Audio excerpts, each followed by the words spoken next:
حضرت عباس رضی اللہ تعالیٰ عنہ کی ولادت 4 شعبان 26 ہجری بمطابق 15 مئی 647 عیسوی میں ہوئی۔ آپ کی پیدائش مدینہ منورہ میں ہوئی۔ آپ کے والد کا نام حضرت علی رضی اللہ تعالیٰ عنہ اور آپ کی والدہ کا نام ام البنین ہے۔ حضرت عباس ایک نہایت ہی بہادر، باہمت اور سچے مسلمان تھے۔ آپ نے جنگ صفین میں ایک سپاہی کے حیثیت سے جنگ لڑی۔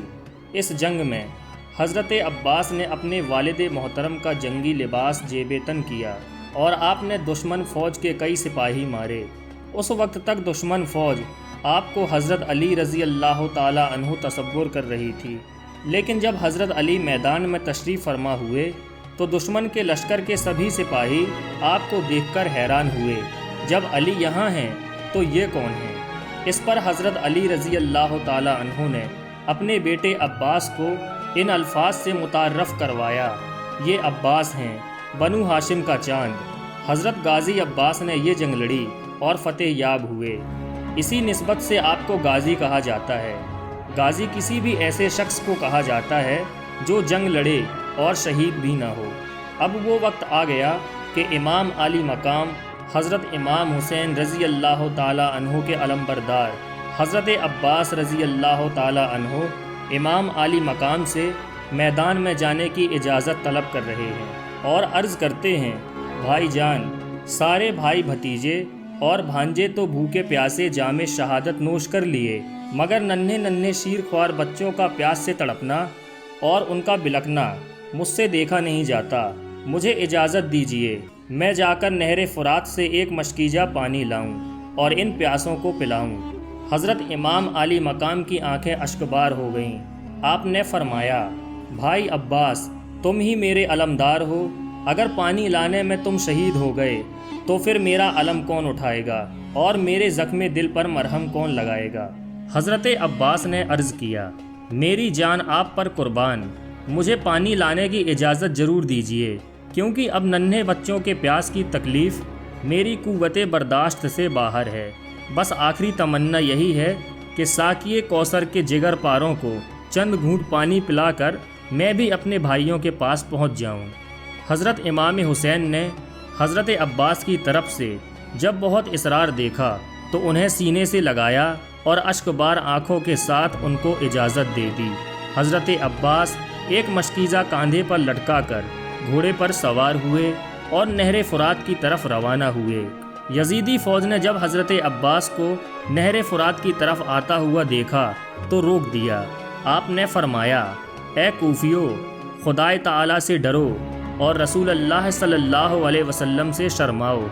افسوس کہ تم لوگوں نے بے شمار خطوط بھیج کر نواسہ رسول کو بلایا، اور جب وہ سفر کی مشقتیں اٹھا کر تمہاری زمین پر جلوہ افروز ہوا تو ان کے ساتھ تم لوگوں نے بے وفائی کی، دشمنوں سے مل کر ان کے تمام دوست و احباب اور عزیز و اقارب کو شہید کر دیا، چھوٹے چھوٹے بچوں کو ایک ایک بوند پانی کے لیے ترسا رہے ہو۔ سوچو قیامت کے دن میرے نانا جان حضور صلی اللہ علیہ وسلم کو کیا منہ دکھاؤ گے؟ کوفیوں نے جواب دیا، اگر ساری دنیا پانی ہو جائے تب بھی ہم تمہیں پانی کا ایک قطرہ نہیں لینے دیں گے جب تک کہ حسین ابن علی یزید کی بیعت نہ کر لیں۔ ظالموں کا یہ جواب سن کر حضرت عباس علمدار کو جلال آیا۔ آپ نے فرمایا، حسین سر کٹا سکتے ہیں لیکن باطل کے سامنے جھکا نہیں سکتے۔ پھر حضرت عباس شیر کی طرح ان پر جھپٹ پڑے اور تلوار دھواں دھار چلانے لگے، یہاں تک کہ بہت سے دشمنوں کو موت کی نیند سلاتے ہوئے نہر فرات کے قریب پہنچ گئے۔ پانی کے کنارے والی فوج نے جب آپ کو دیکھا تو وہ دیوار بن کر کھڑے ہو گئے، مگر شیر خدا کا شیر مارتے کاٹتے اور دشمنوں کی صفوں کو چیرتے پھاڑتے آگے بڑھا اور گھوڑے کو نہر فرات میں داخل کر دیا، پھر مشکیزہ بھرا اور خود چلو میں پانی بھر کر پینا چاہا کہ بہن بھائی اور ننھے ننھے بچوں کی پیاس یاد آ گئی تو آپ کی غیرت ایمانی نے یہ گوارا نہ کیا کہ ساقی کوثر کے دلارے علی اور فاطمہ کے جگر پارے پیاس سے تڑپیں اور ہم سیراب ہو جائیں۔ آپ نے فوراً چلو کا پانی پھینک دیا اور بھرا ہوا مشکیزہ بائیں کاندھے پر لٹکائے ہوئے نکل پڑے۔ چاروں طرف سے شور ہوا، راستہ روک لو، مشکیزہ چھین لو، پانی بہا دو۔ اگر حسین کے خیمے تک پانی پہنچ گیا تو پھر ہمارا ایک بھی سپاہی نہیں بچے گا، سب کی عورتیں بیوہ ہو جائیں گی اور سارے بچے یتیم ہو جائیں گے۔ اور حضرت عباس اس کوشش میں رہے کہ کسی طرح خیموں تک، ننھے ننھے پیاسوں تک یہ پانی پہنچ جائے۔ جب دشمنوں نے آپ کو چاروں طرف سے گھیر لیا تو آپ نے شیر کی طرح حملہ کرنا شروع کر دیا۔ لاشوں پر لاش گرنے لگی اور خون کی نالی بہنے لگی، اور شیر خدا کے شیر نے ثابت کر دیا کہ میرے بازوؤں میں قوت حیدری اور رنگوں میں خون علی ہے۔ آپ برابر دشمنوں کو مارتے کاٹتے اور چیرتے پھاڑتے ہوئے خیمہ حسینی کی طرف بڑھتے چلے جا رہے تھے کہ اتنے میں ایک بدبخت جس کا نام زرارہ تھا پیچھے سے دھوکہ دے کر ایسی تلوار چلائی کہ آپ کا ہاتھ کندھے سے کٹ کر الگ ہو گیا۔ آپ نے فوراً داہنے کندھے پر مشکیزہ لے لیا اور اسی ہاتھ سے تلوار بھی چلاتے رہے۔ پھر اچانک نوفل بن ارزق خبیث نے آپ کا داہنا بازو بھی کاٹ کر الگ کر دیا۔ اب آپ نے مشکیزے کو دانتوں سے پکڑ لیا، مگر مشکیزے کا خیمہ حسینی تک پہنچنا اللہ رب العزت کو منظور نہ تھا۔ ایک بدبخت کا تیر مشکیزے میں ایسا لگا کہ تیر مشکیزے کے پار ہو گیا اور اس کا سارا پانی بہہ گیا۔ پھر حضرت عباس کو ظالموں نے چاروں طرف سے گھیر کر زخموں سے چور چور کر دیا، یہاں تک آپ گھوڑے کی جین سے زمین پر آ گئے اور فرمایا، اے بھائی جان، میری خبر گیری فرمائیے۔ امام عالی مقام دوڑ کر تشریف لائے، دیکھا کہ حضرت عباس علمدار خون میں نہائے ہوئے ہیں اور عن قریب جام شہادت نوش کرنے والے ہیں۔ شدت غم سے امام عالی مقام حضرت امام حسین کی زبان پر یہ کلمات جاری ہوئے، الانا ان کسارا زہاری، یعنی اب میری کمر ٹوٹ گئی۔